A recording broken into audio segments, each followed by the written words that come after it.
ప్రధానంగా ఇప్పుడు ఒక ఛానల్ పారదర్శకంగా ఎవరు సైడు తీసుకోకుండా నడపడం అనేది కత్తి మీద సాము.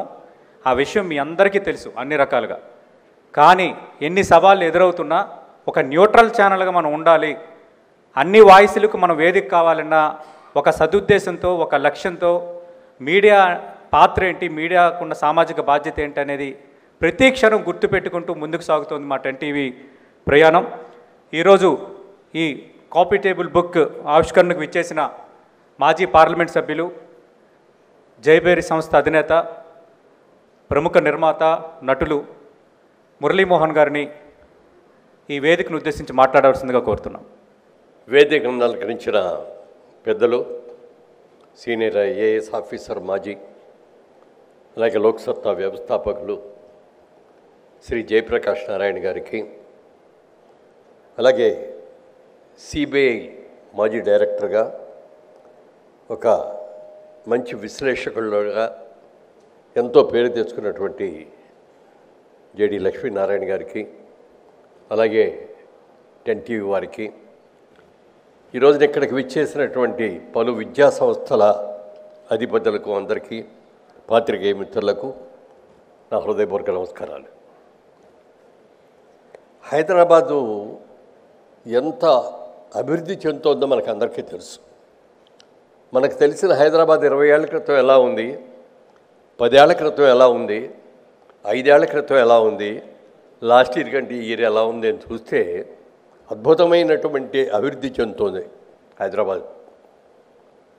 ఇవాళ భారతదేశంలో ఉన్న ముఖ్య పట్టణాలలో చూసుకుంటే హైదరాబాద్ ఇవాళ 5వ స్థానంలో 6వ స్థానంలో వచ్చింది. ఇవాళ ఔటర్ రింగ్ రోడ్లు కానీ, ఇంటర్నేషనల్ ఎయిర్పోర్ట్లు కానీ, అలాగే ఇంటర్నేషనల్ బిజినెస్ స్కూల్స్ కానీ ఎన్నో వచ్చినాయి. విద్యా సంస్థలు కూడా అద్భుతమైన విద్యా సంస్థలు వచ్చినాయి. అయితే ఇక్కడికి కొత్తగా వచ్చిన వాళ్ళకి కానీ, లేకపోతే పిల్లలు బాగా చదువుకొని కాలేజీ లెవెల్కి వచ్చిన తర్వాత కానీ వృత్తి విద్యాల్లో చేరాలన్నా కూడా అసలు ఏమేం కాలేజీలు ఉన్నాయి, ఎక్కడెక్కడ ఉన్నాయి, వాళ్ళు ఏం కోర్సులు చేస్తున్నారు, వాళ్ళ స్టాండర్డ్స్ ఏమిటి, వాళ్ళ గ్రేడ్ ఏమిటి, వాళ్ళ ఫీజులు ఏమిటి, ఇవన్నీ కూడా తెలియాల్సిన అవసరం చాలా ఉంది. పేపర్లు చూసుకున్నో, లేకపోతే ఇంటర్నెట్లోకి వెళ్ళో, లేకపోతే ఇంకో చోట చూసుకున్నా కూడా ఇదంతా కూడా చాలా కష్టమైన పరిస్థితి. ఇవాళ ఒక విద్యా సంస్థల గురించి అనే కాకుండా రోజువారీగా చూసుకుంటే హోటల్స్, ఏమేమి హోటల్స్ ఉన్నాయి, ఎక్కడెక్కడ ఉన్నాయి అని తెలుసుకోవటానికి బుక్ కావాల్సి వస్తుంది. అలాగే రియల్ ఎస్టేట్ మా రంగంలో చూసుకుంటే ఎవరెవరు ఎంతమంది మరి ఎలా డెవలప్ చేస్తారు, ఏ ఏరియాలో డెవలప్ చేస్తున్నారు అలాంటి వివరాలు కానీ, హాస్పిటల్స్, ఏ హాస్పిటల్స్ ఉన్నాయి, దగ్గరలో ఏది ఉంది అనేది చూసుకోవటానికి హాస్పిటల్స్ కానీ, ఇట్లా వార్తా సంస్థలు, ఇవన్నిటికీ కూడా ఒక ఇలాంటి కాఫీ బుక్స్ లాంటివి అనేది చాలా అవసరం. గతంలో కూడా 10 టీవీ వారు ఇలాంటిదే ఒకటి ఓపెన్ చేయటం జరిగింది. మరి ఇప్పుడు ఈ రోజున అందరికీ అవసరమైనటువంటి ముఖ్యమైనటువంటి విద్యా సంస్థల యొక్క వివరాలన్నీ కూడా తెలియజేయటం కోసం ఈ కార్యక్రమాన్ని పెట్టి చాలా మంచి పని చేశారని అనిపిస్తుంది. ఎందుకంటే కాలేజీలు, ఏమేమి కాలేజీలు ఉన్నాయి, ఎక్కడెక్కడ ఉన్నాయి, వాళ్ళ ఫీజులు ఏంటి, వాళ్ళ గ్రేడ్స్ ఏమిటి, మన పిల్లల్ని ఎక్కడ చేర్చుకోవాలి, ఒక మంచి విద్యా సంస్థలు చేర్చుకోవాలి, వాళ్ళకున్నటువంటి టెక్నాలజీ ఏమిటి, వాళ్ళకున్నటువంటి స్టాఫ్ ఎట్లాంటి వాళ్ళు ఉన్నారు, అది కూడా అన్నీ చూసుకోవాల్సిన అవసరం ఉంది. మరి ఈ రోజున గవర్నమెంటు ఫీజులు కూడా ఫిక్స్ చేస్తున్నప్పటికీ కూడా, సారీ మీ ఇట్లా అంటున్నట్టు మీరు ఎవరు ఏమనుకోవద్దు, కానీ అదనపు ఛార్జీలుగా చాలా ఎక్కువగా ఛార్జ్ చేస్తున్నట్టు జరుగుతుంది. అది మీకెలా తెలుసు అని మీరు ఎవరిని అడగవచ్చు. నాకు మురళీమోహన్ చారిటబుల్ ట్రస్ట్ అని ఒక ట్రస్ట్ పెట్టుకొని బాగా తెలివితేటలుండి బాగా చదువుకునే పిల్లలు, వాళ్ళకి దగ్గర డబ్బు లేక, వాళ్ళకి ఆర్థిక ఇది లేకుండా ఎంతోమంది చిన్న చిన్న ఉద్యోగాలు చేసుకుంటూ వెళ్ళిపోతున్నారు చాలామంది. అలాంటి బెస్ట్ టాలెంట్లో కొంతమందిని, అతి కొద్ది మందిని మేము సెలెక్ట్ చేసుకొని ఈ కాలేజెస్లో పంపిస్తున్నాం. ఇంజనీరింగ్ కాలేజీ కానీ, మెడికల్ కాలేజీ కానీ, ఐఐటికి కానీ, బిట్స్ పిల్లారి కానీ, ఇట్లాంటి ఏ టైంకి పంపిస్తున్నాం. కానీ అక్కడికి వెళితే ఒక్కొక్క కాలేజీలో ఒక్కొక్క ఫీజు అంటున్నారు. ఏమిటి అర్థం కావటం ఒక స్టాండర్డ్ అనేది లేకుండా అవుతుంది. మరి గ్రేడ్స్ని బట్టి government first grade, second grade, third grade అని ఏమన్నా పెట్టి అలా ఇస్తున్నారు ఏమో తెలియదు. కానీ ఆ కాలేజెస్లో అదనపు ఛార్జెస్ అని చెప్పి చాలా వసూలు చేస్తున్నారు. మా దగ్గరకు వస్తాయి, ఏమంటే మీరు అఫీషియల్గా ఇస్తే బాగుంటుంది, మీ కాలేజీకి ఇంత ఫీజు అని ఉంది కదా, కాలేజీ తీసుకోకుండా మీరు ఎక్స్ట్రా ఛార్జెస్లు ఎందుకు చేస్తున్నారు, ఏదో డిపాజిట్లు అంటున్నారు, ఏదో అంటున్నారు. అంటే అది తప్పు అని నేను అన్ను. ఇవాళ రోజున గవర్నమెంట్ ఫిక్స్ చేసిన రేట్ల కంటే మీరు చాలా ఎక్కువే ఖర్చు పెడుతున్నారని నేను అనుకుంటున్నాను. తర్వాత మంచి లెక్చరర్స్, మంచి ప్రొఫెషనల్స్ కావాలి అనుకుంటే ఎక్కువ జీతాలు వాళ్ళకి తప్పదు. ఇదివరకటి రోజులో బతకలేక బడిపంతులు అనేవారు.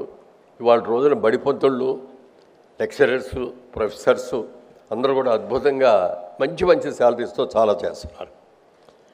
అందుకని దయచేసి అలాంటిది ఎక్కువ ఫీజులు మాత్రం చేయకండి. ఎందుకంటే మాకు వచ్చే దాంట్లో మేము ఏదో కొంతవరకు చేయాలనే ఉద్దేశంతో మా ట్రస్ట్ ద్వారా కొంత చేస్తున్నాం. దాంట్లో కూడా అసలు ఫీజుల కంటే పై ఫీజులు ఎక్కువైపోతున్నాయి. దయచేసి వాటిని మరి జాగ్రత్తగా చేస్తే బాగుంటుందేమోనని నా విన్నపం. అది బహుశా I may be wrong in this.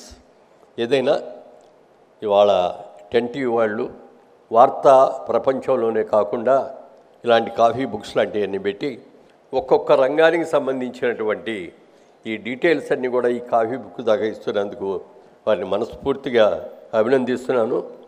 ఈ విషయం మీద మాట్లాడటానికి మనకి ఈ రోజున ఇద్దరు సమర్థవంతులైనటువంటి పెద్దలు ఉన్నారు.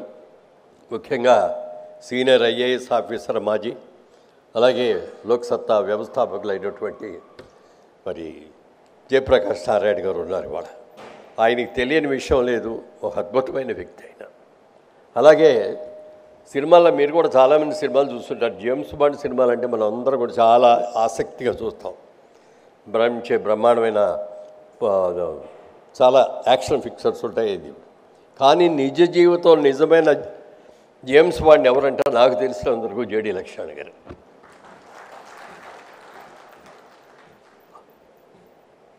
అంటే తన డ్యూటీ ప్రకారం ఎంత అద్భుతంగా చేయటానికి అవకాశం ఉంది అనే దాన్ని మీరు చూసుకొని దాన్ని సాధించడానికి ఒక ప్రణాళిక వేసుకొని ఆ ప్రణాళిక బయటికి లీక్ అవ్వకుండా ఉండాలి, దాని గురించి పూర్తిగా అవగాహన ఉండాలి.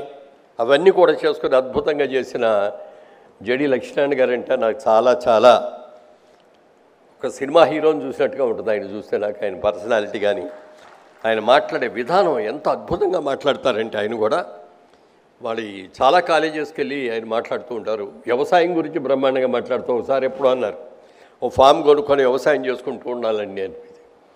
ఒక ఎడ్యుకేషన్ ఇన్స్టిట్యూట్లో కూడా పెడితే చాలా బాగుంటుందండి.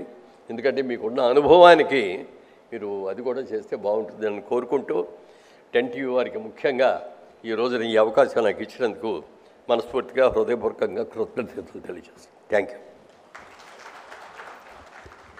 Thank you so much, Murali Mohan garu, for addressing the major concern.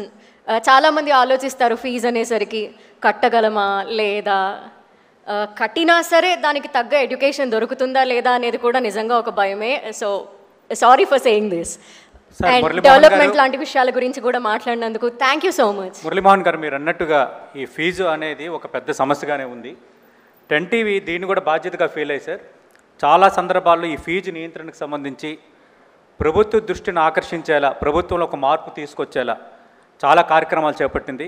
గతంలో మేము ఒక 2-3 రోజులు దీనిపైన చేసిన ఒక స్పెషల్ డ్రైవ్ వల్ల ఈ ఫీజు నియంత్రణకి ఒక ఉస్మానియా యూనివర్సిటీ మాజీ వీసీతో ప్రభుత్వం ఒక కమిటీ వేసింది సార్. అంటే 10TV ఆ కమిటీ వేసినంత వరకు పోరాటం చేసినట్టుగానే కార్యక్రమాన్ని జనాల్లోకి తీసుకువెళ్ళింది. ఖచ్చితంగా మీరు ఇచ్చిన ఈ సలహా కానీ, మీరు లేవనెత్తుతున్న అంశాలు కానీ, అలాగే విద్యా వ్యవస్థలో ప్లస్లు ఉన్నాయి, మైనస్లు ఉన్నాయి. ప్రధానంగా ఈ ఫీజుల విషయంలో గ్రేడ్స్ లేకపోవడం అనేది కూడా ఒక పెద్ద చర్చనీయాంశం. ఖచ్చితంగా ధన్యవాదాలు సార్. మీరు అద్భుతమైన ప్రసంగం